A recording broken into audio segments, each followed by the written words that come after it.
Welcome to the Goof and Goober Show, the podcast that brings you laughter, insight, and the quirkiest conversations. Join your hosts, Matthew and Regan, as they embark on a delightful journey through the realms of pop culture, humor, and everyday shenanigans. So, buckle up and get ready for a roller coaster of fun and entertainment. Let's dive into the world of laughs with Matthew and Regan on the Goof and the Goober Show. Ladies and gentlemen, boys and girls, welcome to episode 35 of the Goof and Goober Show. What's going on, ladies and gentlemen? Welcome to the episode 35 of the Goof and Goober Show. Sorry for the long intro. I was really really getting into my WWE voice, and announcer voice. Today we've got a jam-packed podcast for you today. We're going to talk about some BS High, if you guys have seen that. We're going to talk more about Ashoka, episode 7. Woo-wee! And my cohort.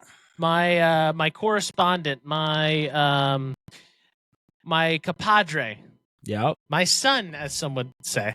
Nope, not Regan at all. Dvorak. How are you doing, Regan? I want to respond to the last part, but I'll respond to everything else. It's I've been going called well. your daddy, and your mommy, and your sisters. No one ever says that. No one. Coach Womack, definitely. No. He goes, "Where's your son?" And I said, he's not here." No, Coach Womack called me Sack Daddy. So that's and he calls me Sack Daddy Senior. No, he would never call you that. Ladies and gentlemen, I got my cohort, my co-host, my buddy, my pal, my goober to my goof, Regan Dvorak. Hey Regan, how are you guys, today? I'm doing well. If you guys missed out on the friggin' pre-show, woo, I got a story in there for you. But I'm not going to say on the episode. You got to be there for the pre-show every Monday, 8 p.m. Be there. Be square. Mm-hmm. Exactly. Do you want me to plug, or you want to plug? It doesn't really matter to me, but guys. if you really just want to make sure that you guys, go ahead. Guys, we are on all the platforms. So, guys, we are on the Insta, we are on the YouTube, we are on the Twitch, Facebook. Guys, just go follow us on there if you want some sweet content. Don't want to miss out on the live pre-shows. We stream there live every Monday, 8 p.m. Make sure you also click the notification so you get the notification when we are going live, and you can be there and not be square when you're watching us. And also help us get to 100 followers. We're still giving that giveaway. Wait, how many followers do we have? I haven't really checked in on this. I haven't either. We currently are at 85, so we need 15 more followers to hit that goal. We haven't posted anything in a long. When's the last post we had? We've got some work to do, ladies and gents. We've got some friggin' work to do. Our friggin' marketing social media person has really just crapped the bed, just not posting anymore. And where the heck is she, dude? Where the frick is she? She acts like she's so busy. Golly, dude. But we should get planned out for that and figure out. That's something we gotta do. Some more stuff, some more things to post. That's something we gotta get better at, 100%. But help us, show us the love, and we'll return the love, if you know what I mean. Yeah. I love love. Oh, sorry, I was choking on my drink. Typical. Well, we've got a lot to talk about today. We've got a lot to friggin' talk about. Bunch of stuff. freaking some big stuff. Okay, so Give it to me. we are going to be jumping in right away into our first part of our segment. We're going to be talking about the HBO Max documentary called BS High. Let me give you a little bit of a synopsis here for those of you who don't know anything. You're going to want to hear this synopsis, guys. It is such a good synopsis. Like, there is no other TV show or movie like this. Okay, it's got 100% on Rotten Tomatoes. It's got a 7.3 out of 10 on IMDb. Kind of a big deal. I didn't even know that. Yeah, that's crazy. I didn't big even time. know.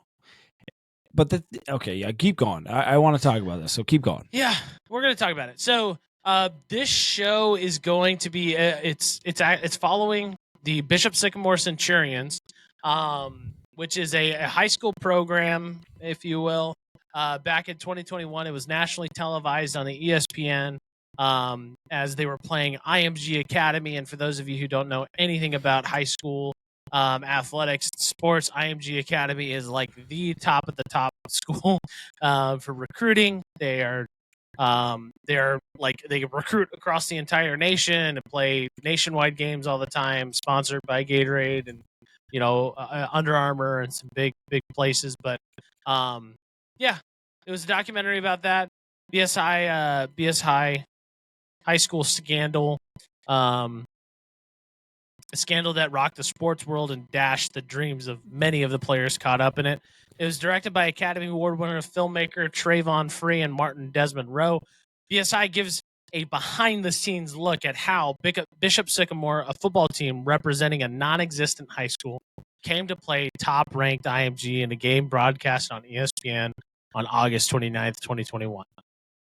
And at the center of the fiasco was Bishop Sycamore's head coach, Roy Johnson. I'm going to pause it there for because this is a long introduction to the show. I'm going to pause it here because it's going to get into some juicy stuff. This is your spoiler warning now. We're going to be jumping right into spoilers, right into the story, right into everything. You can't really do it without. Yeah, you can't. Not with this story.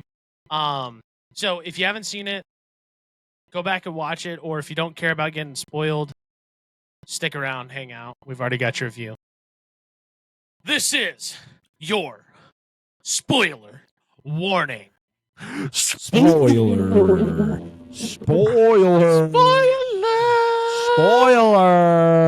warning. You've been spoiled. Ooh, that was a good one. I like that. Wow. Thank you. I've been working on it. Not bad. I know. Thank you. I don't want to do anything, but yeah. So we're going to jump into the rest of this synopsis here, and we're going to jump in to the story. So Roy Johnson, a self-described honest liar who is open about BS High and what has happened there. First things first, Regan. I mean, give me your thoughts on this story, like full go, and then we'll jump into some key points that happened in the show. Yeah, I mean, for me, this is a big dive deep into the story of Roy and just the scam he did to this family and kids. I mean, extreme ownership, like the parents, that weren't the smartest parents, just letting their kids go just to this random school, not doing their homework of like, is this going to be a good school or anything like that?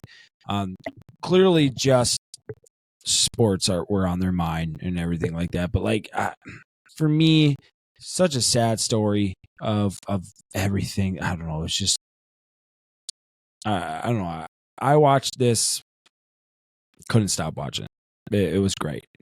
Great movie. But at the same time, it made me angry. It pissed me off a lot of the times because it's just the things that this guy said and just like with no consequences really at all. And so, for me though, I'd give this movie, I mean, in whole of a general documentary.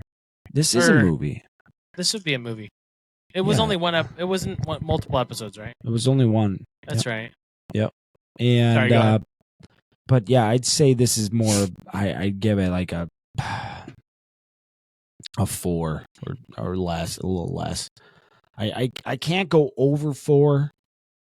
Just because Roy, I don't like at the very end, I just started to just really dislike the guy and just didn't want to give him any more publicity, because you realize at the end that that's what he's always wanted, and that's what's getting him like money and all that stuff, and that's what's kind of funding him. This whole thing is giving him publicity and all that. So I'm just like, ugh.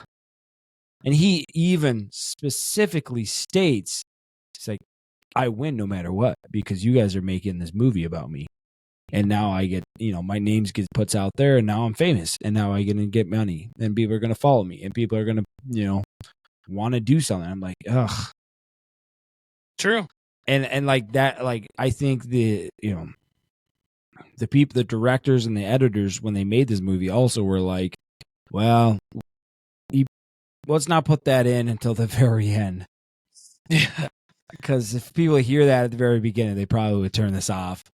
And it's a smart move. Yeah, they're not going to finish the movie, because you really just don't like the guy at the very end, because he's just this scam artist, and he just slithers his ways through things, and he's just can't take responsibility for really a lot of the things that happened, unless you can actually evidently prove it, and he has to admit it. Like, that's the thing with this guy. He just can't own up to it unless it's just 100% can be proven or whatever. I don't know. So yeah, I that's why I can't go higher than a 4. I think it was really fun. It was interesting to watch, but because of him, I can't go any higher. Yeah. So what about you? So I have 2 scores, and the same reason that I'm giving one of them a lower score than the other is the fact that I don't want to condone this type of guy. Right, you know what I mean? Right. I've got 2 scores, a 5 out of 5 for the documentary and the series in the show. Okay, right. From a personal entertainment standpoint, had it been fake, right? Like, it would have been a 5 out of 5 easily for me. But since it's a real thing that happened, I just can't condone the whole thing of what he did. And so I'm thinking a 3.5, just because I know that this actually happened, right? And it's it affected people's lives. So that's kind of where I'm at. You take it or leave it. Obviously, for the scores that we give, everybody has their own opinion, obviously, on what the score should be and how it should be scored. But that's our opinion, right? That's our thoughts on it. Let's talk about the specifics here about the show, because I want to dive into a couple different things. So first things first, to give a little context, being a college coach, a college football coach, and seeing a high school coach do what this guy's doing and ruining kids' lives, right? It irritates the piss out of me. Mm-hmm. Irritates them.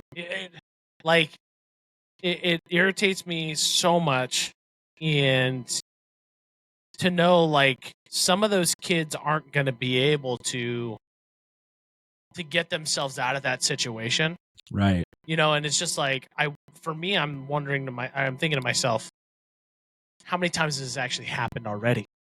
If this nincompoop can come in and do it himself, how many other people have tried to do this?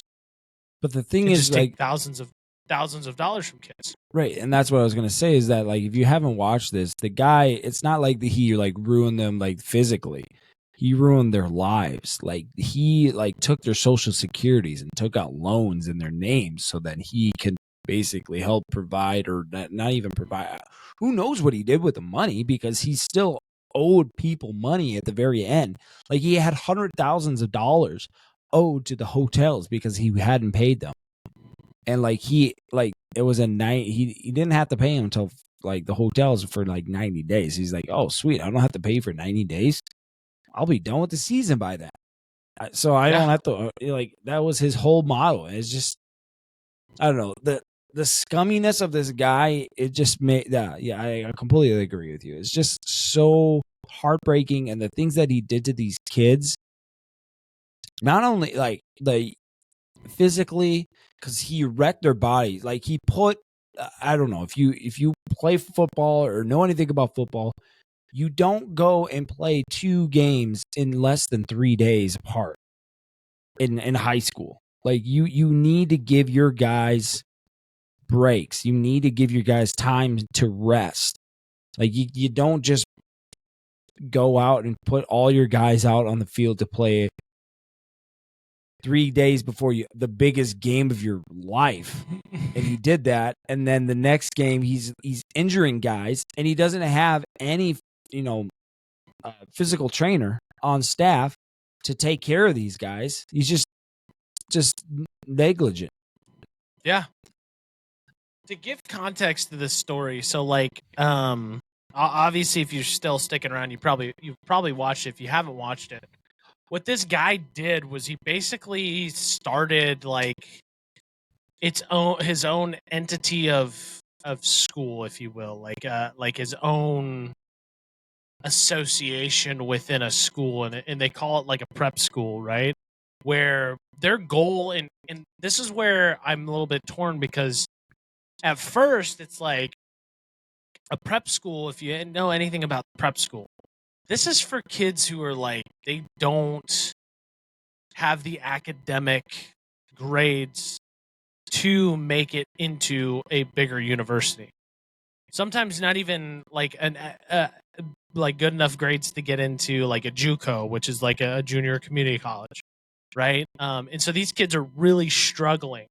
And some kids are taking chances of, going to a prep school, taking a year off by playing at a prep school because it doesn't affect your college eligibility, getting your grades up, and then in the hopes of taking what you have at that prep school to a college. Well, come to find out, because he just created these entities, and he was associated with, or he tried to get associated with these places, these schools, but the kids never actually went to school. Right. They never actually took classes. So these kids literally wasted their life, like their time, their life for nothing. For like 3 years, yeah. And he'd been trying to do this program for a really long time. And when you watch the stinking documentary, what pissed me off, there's no sympathy from this guy at all. There's no owner. Like, he owned up to like, hey, I did this. And I'm like, yeah, I did it. Sure. But I don't really care type mentality. And I'm just like, oh my gosh.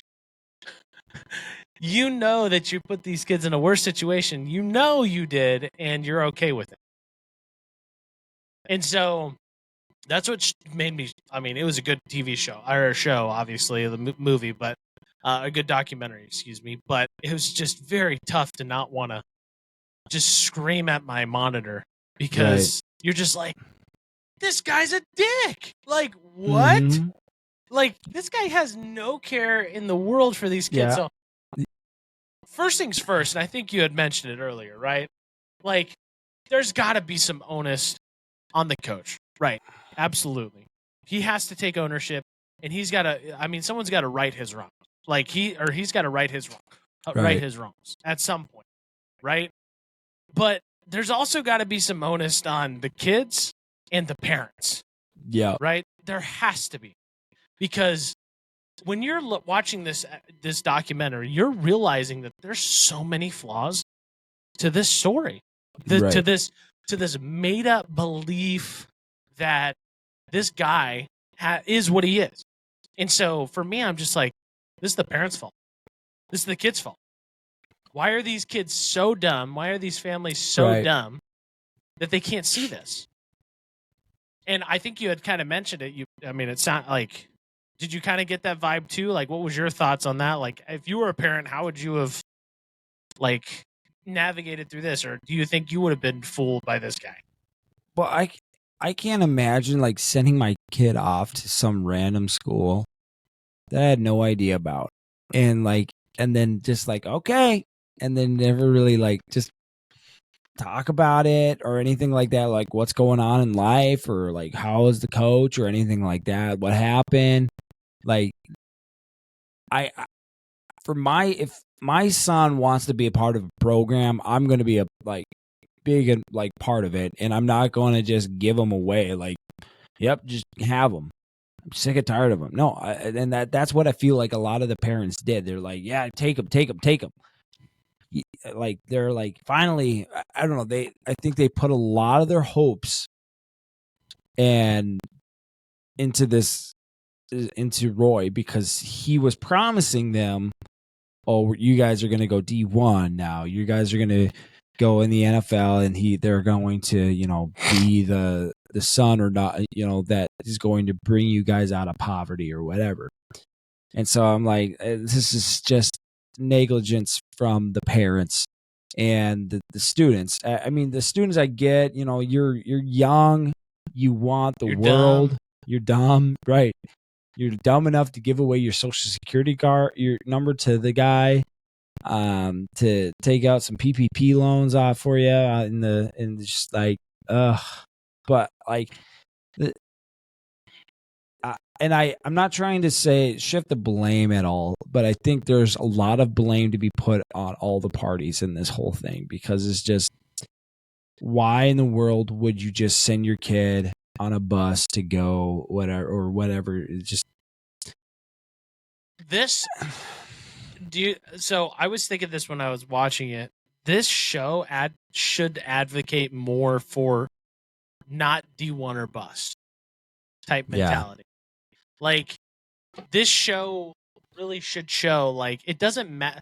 Like, you're probably better off going to a small Division III school, to actually get an education, to actually play football for a university, to actually like be at a stable place that's not going to screw you, versus like just chasing the D1 dream of, oh man, I'm going to go D1 and I got to do everything I possibly can to go D1. Well, the best you possibly can do is maybe try a different route than maybe a route like this. I 100% agree. Yeah, that's something that this whole movie should be a huge testament to, is that, I mean, I guess they didn't really push it a whole lot, but like, going D1 is not necessary to get to the top level. You see D3 guys make it to, I mean, D3, D2, or smaller D1 schools or whatever, Sure. You can make it. You just need to put in the work. That's all you got to do. I think people need to be more real. People need to be more realistic with these players, though.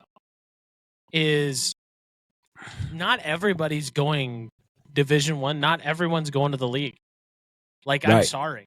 Like, and I want to be very transparent here, because there's some guys on our team that are just like going NFL or bust, or we got a one guy, and I'm not going to say his name because he knows that I have a podcast now, and I'm not going to say it, but we had a guy who thought he was going to go somewhere bigger and better, and he ended up running right back to us, because the reality of the situation is that not everybody's capable of doing that.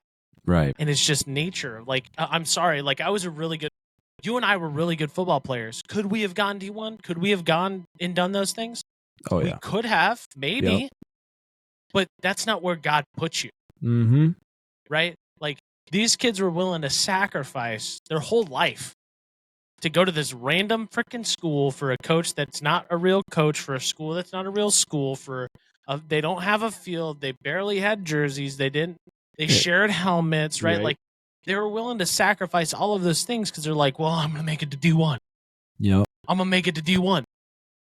Well, the reality of the situation is you done screwed yourself because you followed the path of D1 or bust.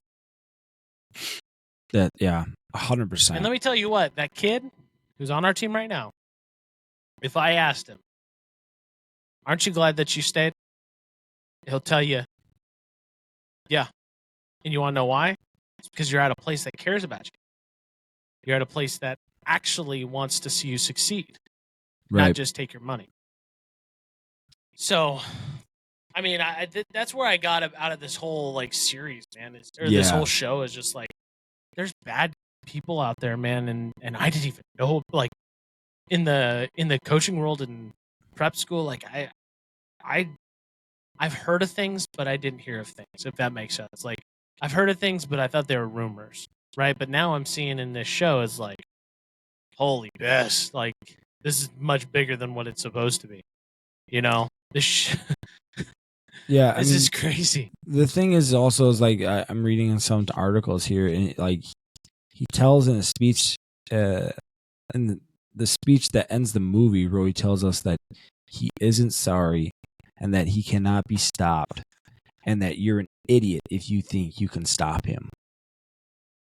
And it's just like I can't believe this guy that like, and I don't know, I just think this guy's just a scum. I mean, not to be like mean or anything like that. It's just that's what I think he is. He's just a scum because of I don't know. The directors were saying this, and this is what they said. We knew he would be a good character from the minute we first spoke to him. He's a great storyteller, and 100% he is. Yeah, I would agree with that. Roy said, but he also caused an immense amount of pain and harm to young people in his care. And I don't know if he has any actual guilt or shame. I really can't tell because he's such a chameleon, such a snake oil salesman. And that's what I got out of this. It's like he cannot accept fault unless it's blatantly, it is like he cannot escape from that. He will try to scheme his way out or tell that he didn't do anything wrong or whatever. And he's got some people under his wings or that'll defend him. But like the majority of people are saying the same exact thing about this guy. And he's claiming, oh, I didn't do this or that. And it's just like, yeah, you did. And, but like, there's not like enough evidence to prove that. And so he's sticking to that. And it's just frustrating. I don't know. Well, that's why he wasn't saying much at certain parts. Yeah. Or he would purposely be like, he's purposely lying or he's like manipulating what he's saying. You could see that in the documentary. You're just like, oh, okay, you big freaking liar. Yeah, what they said they like in 10 hours days interviewing Johnson, Rowe explained that they took a good cop, bad cop approach with free talking to him black man to black man like I couldn't, but also with a softly spoken, lean in, trust me kind of energy. Whereas I literally got into a scream match with him at one point. But like they also, what was it? Where does it say this? They had a fact checker. Like when they were interviewing him, they had other people in the background listening to what he was saying and then like making sure that what he was saying was true because he's such a like slithering snake. A slithery snake. Slithering snake. So like, I don't know, it was just like, what was it? During an interview with Johnson, the crew enlisted 2 journalists to listen on a live feed and do as much fact-checking in real time as possible. The filmmakers then interviewed over 40 people for the documentary in an effort to weed through Johnson's version of events. So I think what happened, too, is that they interviewed him at the very beginning, and then they went and interviewed all like the players or everyone that they could, and then came back and interviewed him again. And that's right, because he goes and he's like, wait, who said that? Right. Like, and then they show him like clips of what some of the players were saying, and then he gets mad because like, no, I didn't do that. And then they're a bunch of liars. Yeah. I was like, dude, pinning me against the kids. I'm like, oh, you saying I didn't help them? Are you kidding me? Oh, yeah. He was so like he would twist everything in the show. Mm-hmm. He literally would twist everything. They would say one thing and it'd be like, he just no, that's not how it happened, and blah, blah, blah, blah, blah, blah, blah. And then this happened, and you're like, oh my gosh, like they have it on video, like They have the receipts.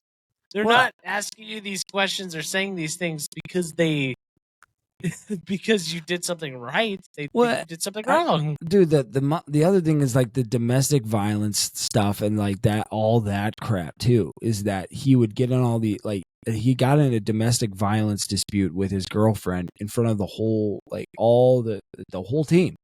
And he didn't care at all. He ran over a bunch of geese and then reversed and then ran over at him again to prove a point of, like, you guys got to be killers or something like that.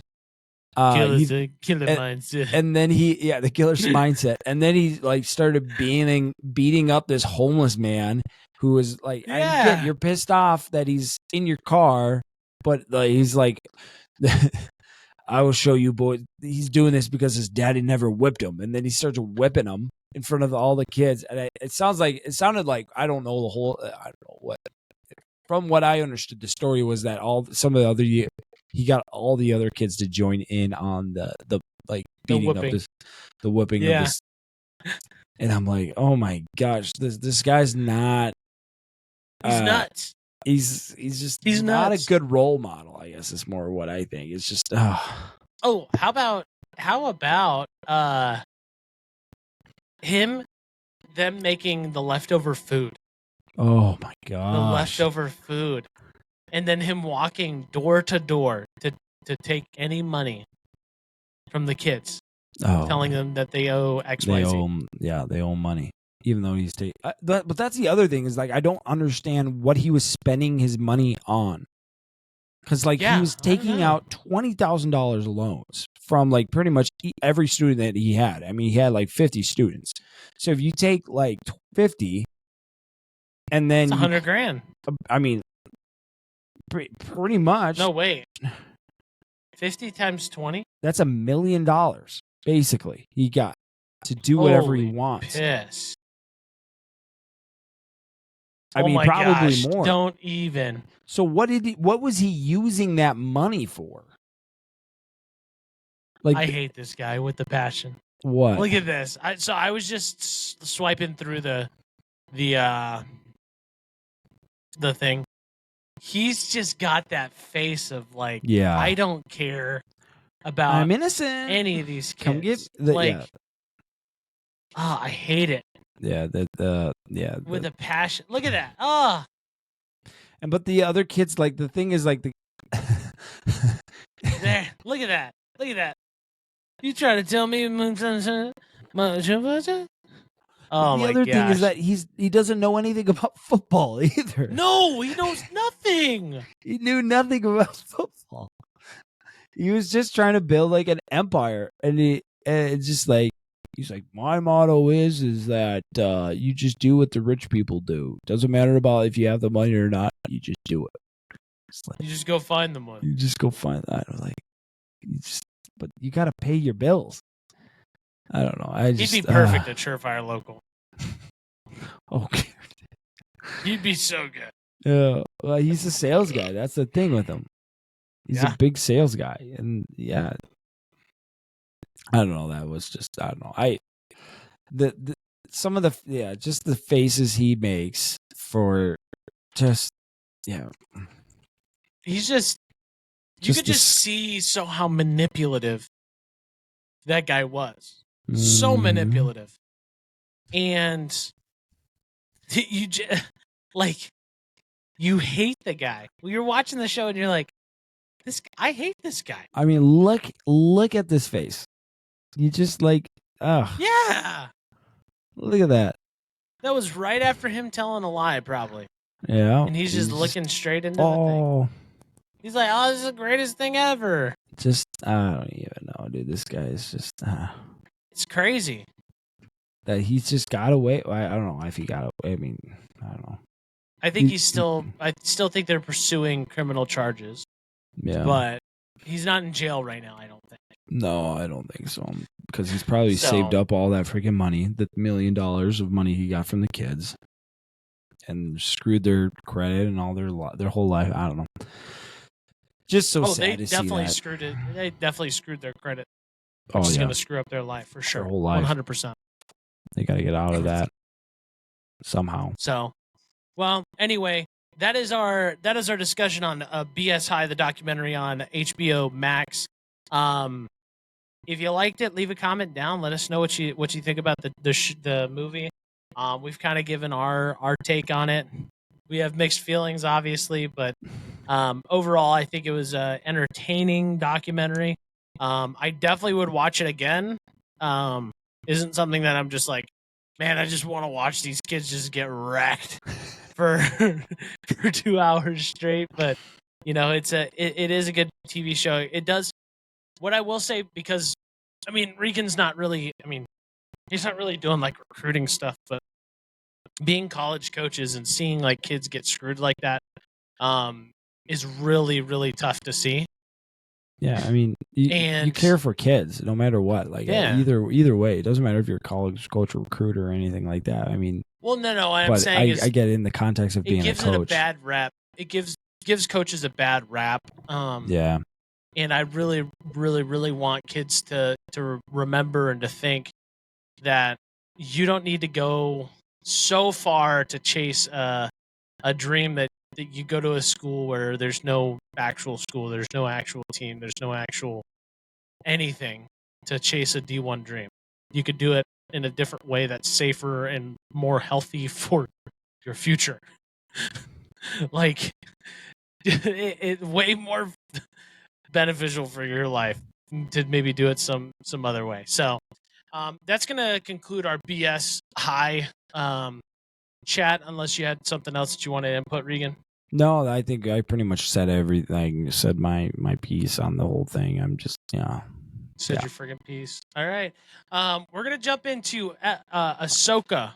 Oh baby, episode 7. Ooh. If you have not seen Ashoka episode 7, I would highly encourage you to pause. Okay, BS High, screw BS High. You could get spoilers. Yeah, go freaking watch episode 7 and then come back and listen. Unless you're just really, you hate yourself and you don't care about spoilers. But Regan, let's just jump in. We've already said our spoiler warning. I've already given them the warning here. Give us your rating of episode 7 and give us your overarching thoughts. Yeah, episode 7 is one of those episodes that is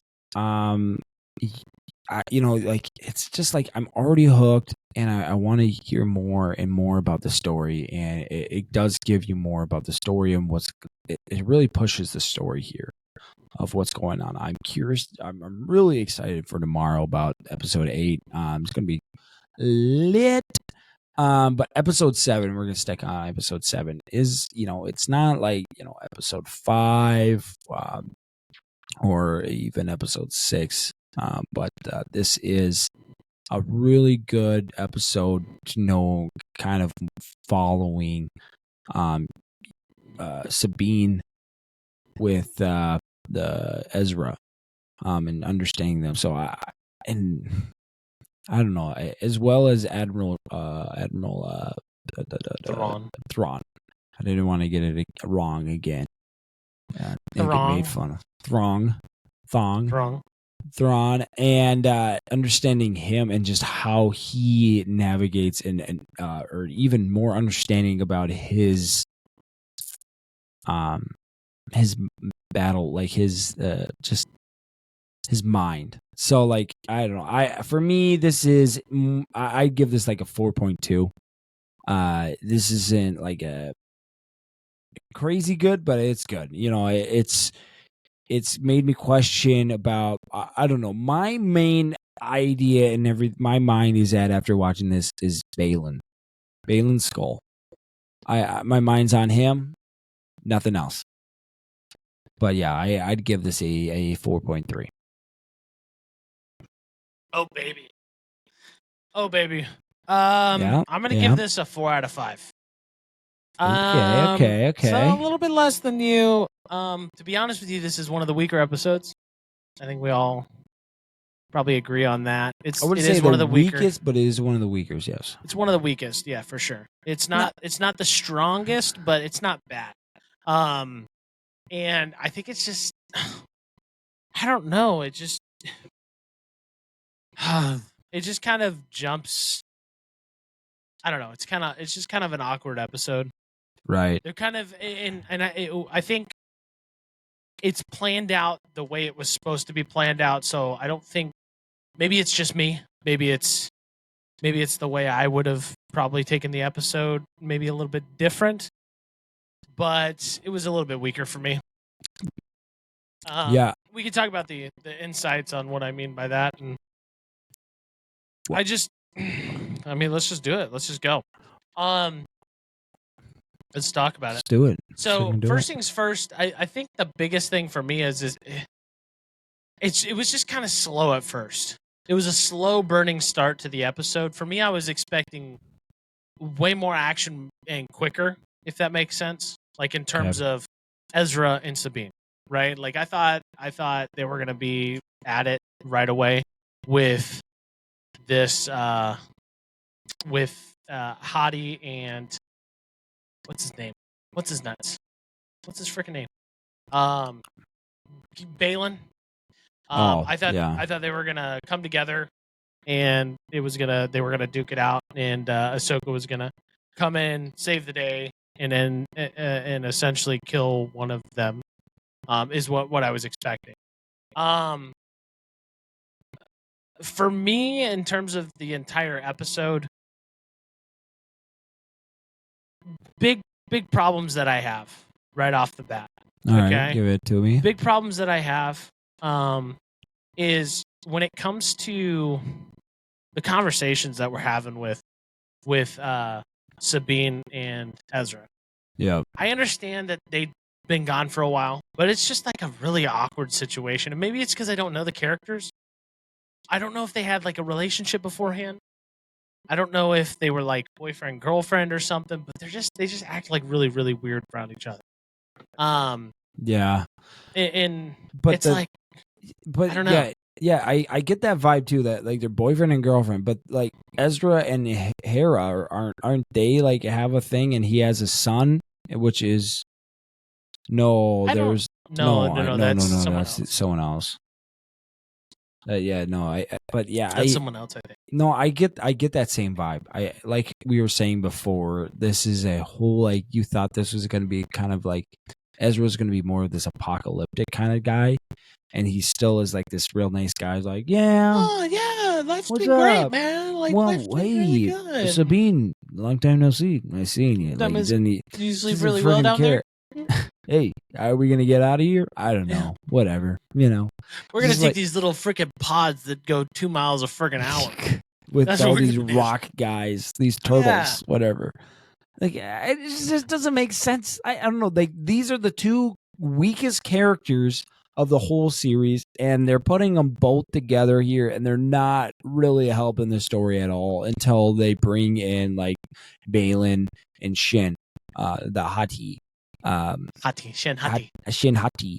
And like they have to battle, but then at the same time, you're still like, Sabine sucks at freaking fighting, and then Ezra is like, I don't know, like take your freaking lightsaber. I got the Force. I get the Force, and then he's like stopping a lightsaber with his Force. It's just like we're like playing Avatar: The Last Airbender here, and it's just that's like what I thought. I was like, yes. I'm like, this isn't Star Wars. This isn't what we wanted, and now you're just like, I cannot hold the lightsaber. I gave it that lightsaber to you. It's like, Ezra, it's your freaking lightsaber. It's always gonna be your lightsaber, Ezra. Yeah, you built that lightsaber. Like, that's the thing with Jedis, is the lightsaber is something you put together and you build, and that is a part of you. And that lightsaber is just. And then he gives it away, and then he's like, whatever, I don't care about it. It's like Thor with Mjolnir. Giving away his Mjolnir. He wouldn't do, like, he wanted it back. And but I don't know. It's just like that's the type of love you should have had with the lightsaber, because of it's one with the Force, but then he's not like, well, whatever, I don't need it. I'm just gonna use the Force. It's just like, this is stupid. I did not like that part. and that I think that's what lowered mine a lot. Yeah. I just can't get past how awkward they are together, man. Yeah, and it's just that too. And again, look, for those of you who are listening, I may be wrong in the fact that they might have had a relationship before, and this is why they're acting this way. I don't know. Okay, and I'm just being completely friggin' flat out friggin' upfront with you. I got no friggin' clue, but this part was like really weird and awkward. She comes out of the friggin' ball and like, who knows? She could have been doing something else down there. I don't really know. But he's just like, so there's a new fleet. There's a new order.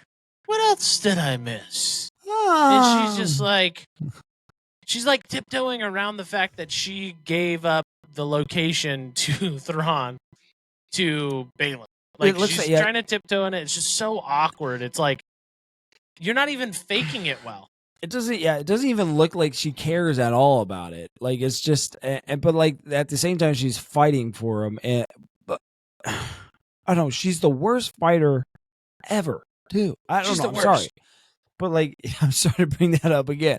I'm just thinking about her fighting. I was just like, you suck. You can't even beat like stormtroopers. But yeah, I don't know. This whole, I don't know. Like I said, this is the two worst characters of the whole thing. And I just keep thinking about episode freaking 6, where the freaking stormtrooper hands her the lightsaber, and she's just like, he goes, "Die well." Like, it's this freaking wasteland of death. Right. Like, people are just killing people left and right. And they're just sitting on top of the rock and life is so good, man. Like, right? I'm on this freaking wasteland that everybody dies in, and they're just acting like it ain't nothing. Like, it's nothing. Yeah. I'm just like, this is not believable at all. Like, if they're really on this wasteland where the stormtroopers literally telling them, "Good, die well, bub." You know, like, this better be like Ezra's fighting for his life every freaking day to survive. And it just plays like, I said that on the last episode as a kind of a quirk that I didn't really like. Yeah. It even more so on this episode. Right. It's like, if this really was a desert wasteland, like, imagine if we were in Afghanistan. We're in the desert wasteland. We're Americans. We're not supposed to be there. There's people, bombs everywhere. There's people shooting. We're not going to sit in the open. We're going to sit in the freaking tank and protect ourselves in the tank. We're not going to be sitting outside. Yeah, life's good, baby. Hey, so you're saying that there's no Jedi Order anymore, huh? What else have I missed, Sabine? Like, no, nobody's going to do that. But it's honest work. Yeah, working with these rock guys. Ain't much. But it's honest work. And then the rock guy's like, yeah, they don't come, like, they don't do violence or anything like that. They're just like, we're just told that this is like the worst place to be, and you're like, and then you're like, yeah, these guys are still alive, and they don't do any, like, they just roll around in these 5 mile an hour little bumper carts that just like, and they're like, yeah, no one could catch us. Here we go. I don't know, that whole part with them was the dumbest part of the whole thing. But I think one of my favorite parts though in this, I guess, I don't know, there's a couple. I think there's two that kind of tie with this. And I'm curious because there was this line that Ashoka says where she has her, she's training with Anakin, but she's like, yeah, there's like 20 more videos of him training me. So like Ashoka, oh no.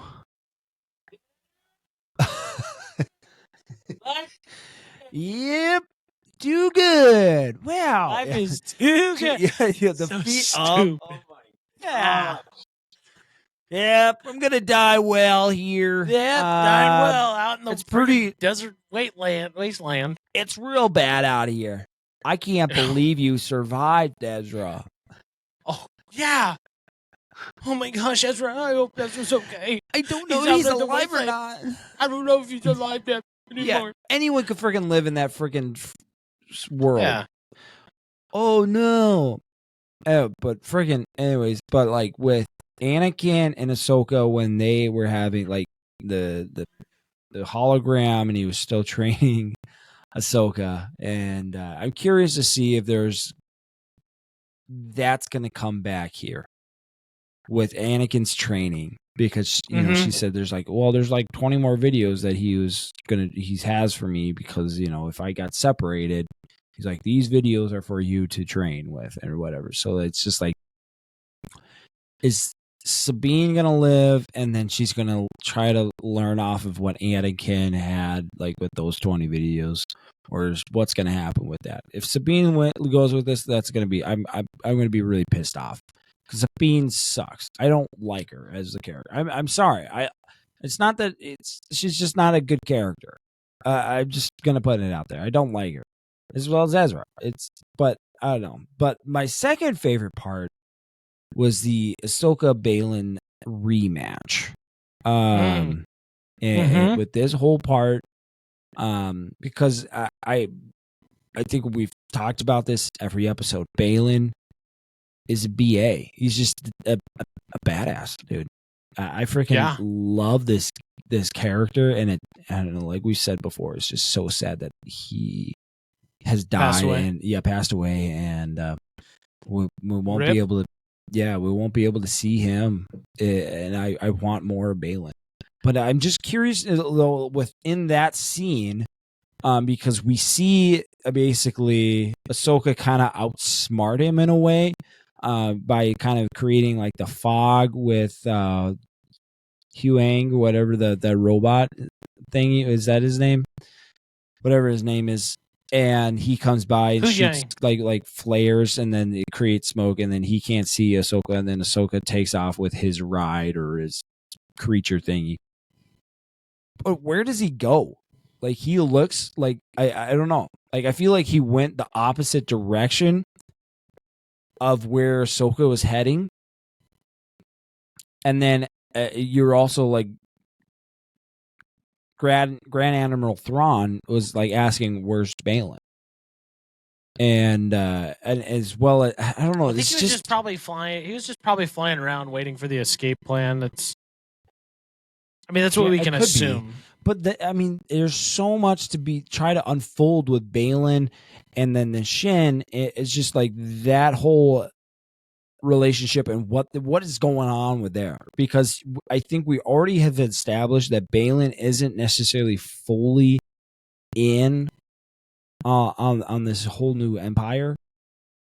Sure. Yeah, because there's just something about him that's just pulling him back. But I think we've agreed too is that Shin, the Hattie or whatever you want to call it, she wants to be fully in on this new empire, and Balin knows that, and that's why he wanted her to go and kill Sabine and Ezra, so that she can claim that victory in this new empire, and then she could be promoted.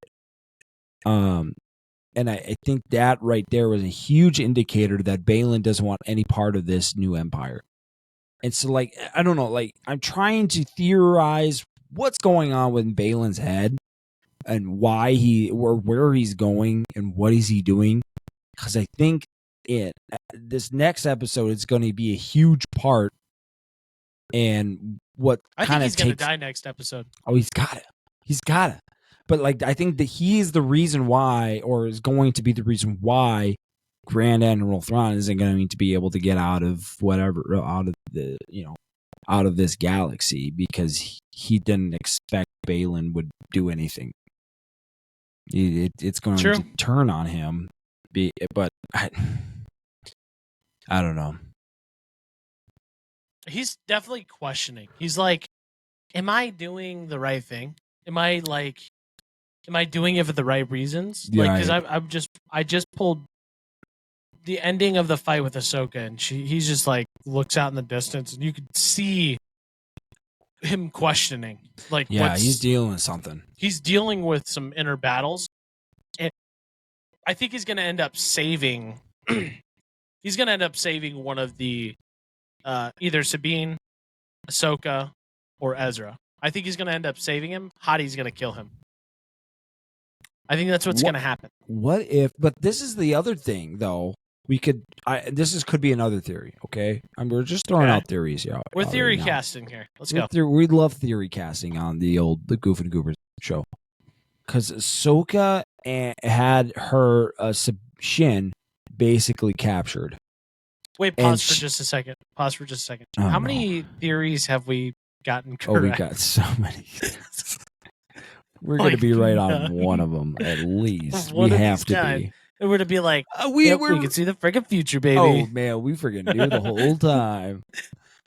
Go ahead, sorry. But this is a theory. Is like that Ahsoka basically had Shin captured, and they were like, "You don't have to do this," and she might be questioning her motives as well, because she is. I think when Balin told her, like, go and do this, and she's confused. This could be a theory, okay? Everyone dies but Shin, and then Shin takes up Anakin's training and starts and is basically a Jedi. She becomes a Jedi. She becomes good. She turns from the dark side.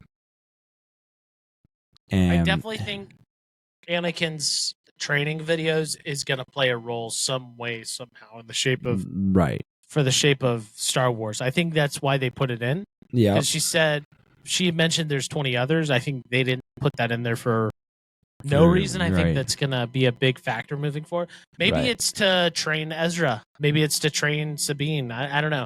It's going to be one of those things. But we know we know there's two things they're going to probably have. Two for sure things. Ahsoka and Balin are most likely going to die. I think I'm at like a 80 to 90% sure that those two will die in this next Did you hear about the theory of Ahsoka the Gray and Ahsoka the White? Is that what the owl? Or what I guess, what do you mean by Gandalf Ahsoka? the Gray? Oh, yeah. Gandalf the White. From when she died. She went in gray. She came out. Every outfit she's worn now has been white. Ahsoka the White. I have not heard that theory. Yeah. So now she's great. I think it was the Infinity Bros. Who were talking about it. It's like the dichotomy of the Gandalf the Gray and Gandalf the White. Is that her coming back original from Star Wars? Huh? Nothing. No. But the fact that she came back from the dead, and now she's in the white. I think she's gonna sacrifice herself. Someone's sacrificing themselves and someone's dying. It's gotta happen, dude. It's gotta happen, right? Please. Like, we gotta see it, and you gotta make it happen. So we've talked about Ezra, we've talked about Sabine, Ahsoka, we've talked about not the Siths, but Balin and Hottie. Let's talk about frickin' Thrawn. Because throughout this entire episode, we had just been set up from Thrawn. He has set up the whole freaking thing. He is like, we see how far he's thinking about the plots that he makes. We get to the end of the episode, and Morgan Elsbeth is like, oh no, or she's like, starts to freak out a little bit, and they're like, oh, we got to retreat. And Thrawn's like, no, that's okay. We can retreat. That's fine. That's all part of the plan, essentially. In that he's been 5 to 6 steps ahead of everything that's been happening. Right. And we really see the magnitude of this guy's brain in this episode without us even noticing, to be honest with you. Like, without even noticing. Because we get to the end and they're like, all of these things have been planned out and then some. Right? Like, it was supposed to happen that way. And he's like, yep, supposed to happen. And then this happened. And I was just like, holy piss. This guy's like to be feared. And I didn't understand how much fear this guy could put into someone, because now, I mean, he's got an army. He's a freaking general, or the admiral. What could he do moving forward? You know, like, what is he capable of? And I don't know. What's your thoughts on that? Were you kind of like spooked and chilled a little bit, or did you kind of feel that coming, or what was your thoughts? I think the main thing that why the Grand Admiral has been able to do so much is because of those witches. And those witches have been able to help him out. Basically, I mean, we saw a little bit about their powers, that they can locate basically somebody specifically. I mean, their exact spot where they are. But basically not even having any contact with them. And so I think he very much uses those types of witches to his advantage. And he is very interesting because he's just it's everything you expect, like an expert in all war. You know, he's just knows everything and just isn't, you know, is ready to freaking pull the trigger and he knows what he's doing. Yeah, I don't know how else to explain that, but like, yeah, I think there is some fear in this because you're like, what's going to happen now? Or is he going to be able to, is this next phase in Star Wars, is he the main villain? Which I think would be a smart move for Star Wars. Not to, you know, try to, I don't know why I do this, but I just always think, what's going to happen next? And not necessarily talk about the Grand Admiral Thrawn, because at Grand Admiral Thrawn, I mean, like, the actor's amazing. I agree with what you're saying. That he is somebody to fear right now, with being 5 steps ahead of everyone else, knowing really what's going to happen. But I feel like there is some fear in him with Anakin Skywalker, because he heard about Ahsoka, and then that was, and when he wanted to learn everything about Ahsoka, he learned that that's the master. Yeah, and I think there's something there that could be frightening him, or at least when that will happen, when he said, "Oh, she is the apprentice of Anakin Skywalker." But the other thing is that he's also like, "Oh, we're finishing the work of Lord Vader," so he knows who Lord Vader is, which is Anakin Skywalker. But then, in some ways, he's like, "But this is Lord Vader, who he trained." I don't know. It's interesting.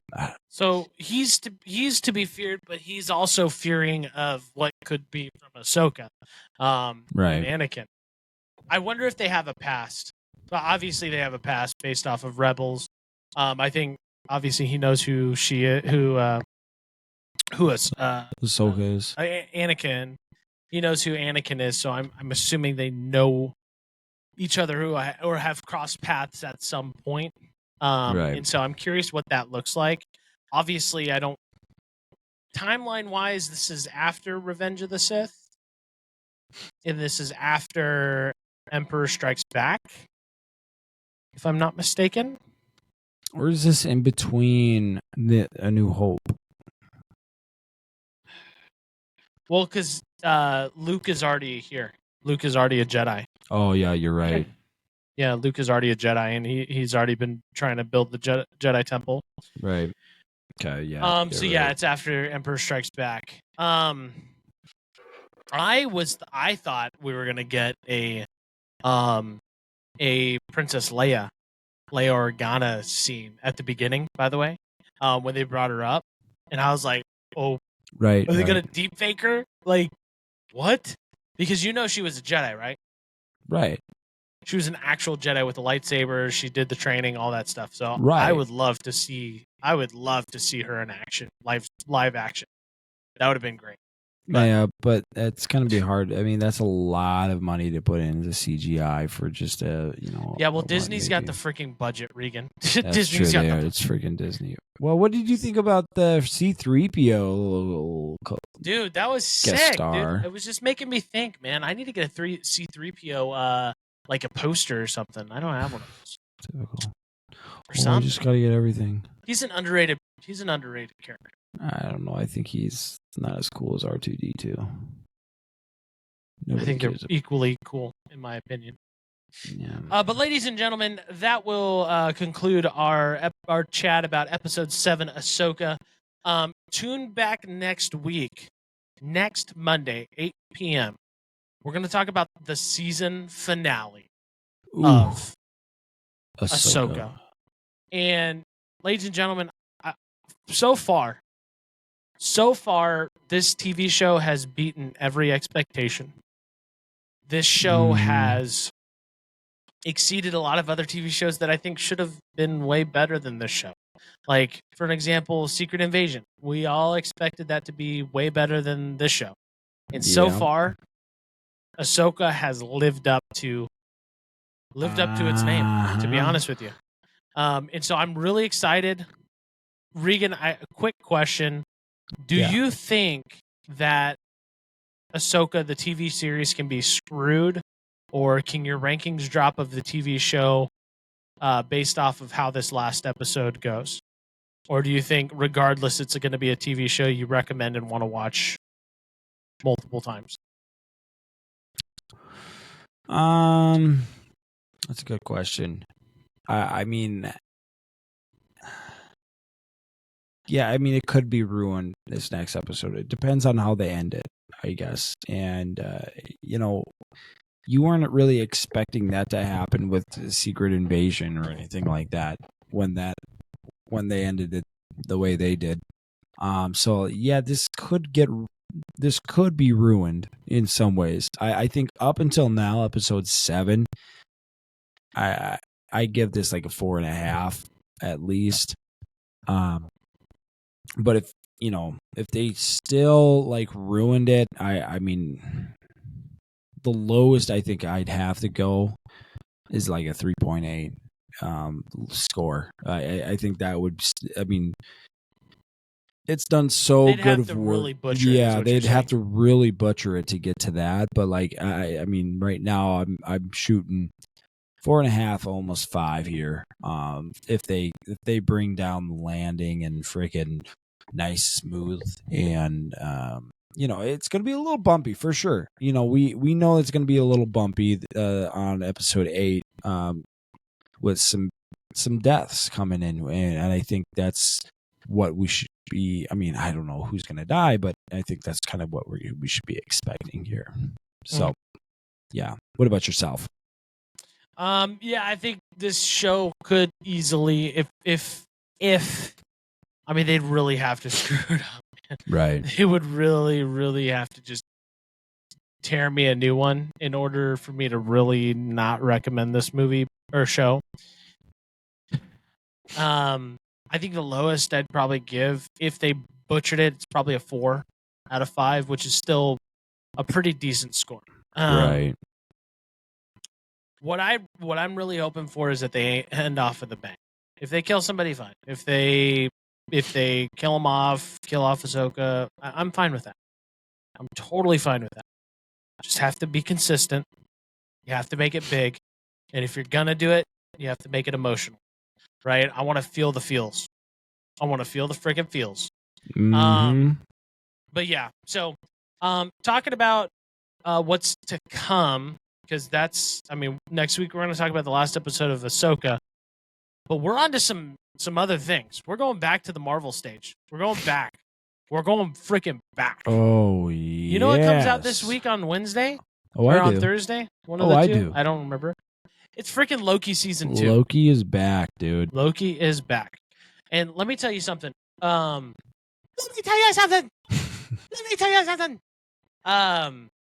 don't know. We didn't talk about Loki season 1, but Loki season 1 was good. No. Good show. I'm really hoping that Loki season 2 is going to be good. And we're going to be watching that moving forward.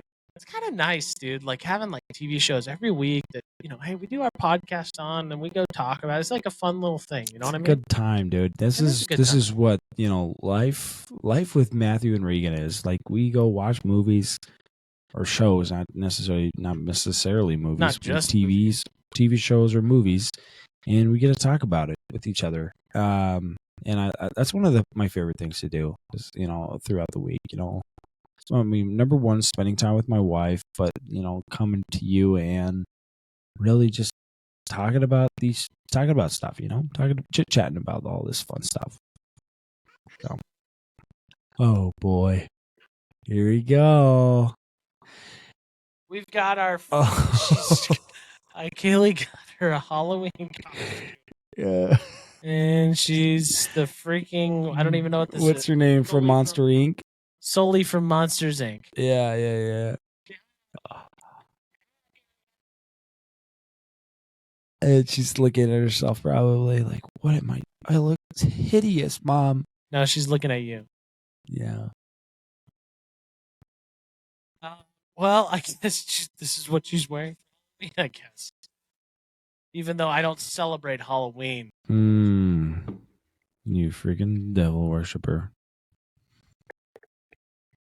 Man, I freaking knew it. Yeah. So I knew it. But yeah, so let's freaking close this freaking thing out with a freaking bang. Ladies and gentlemen, if you liked what you saw and you made it to this point, leave a comment down below.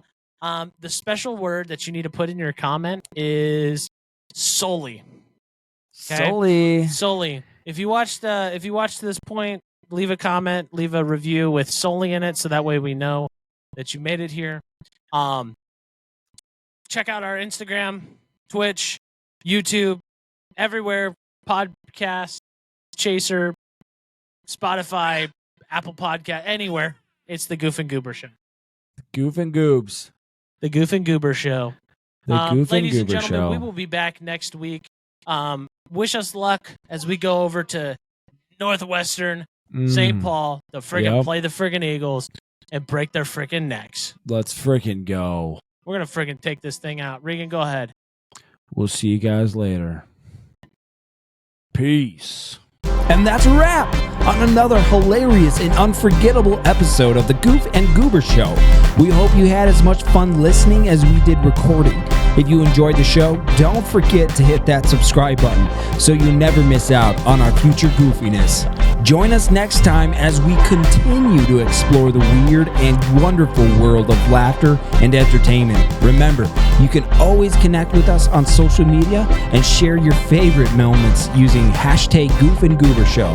Until next time, stay goofy, stay goober, and keep spreading smiles wherever you go. Thanks for tuning in to the Goof and Goober Show with Matthew and Regan.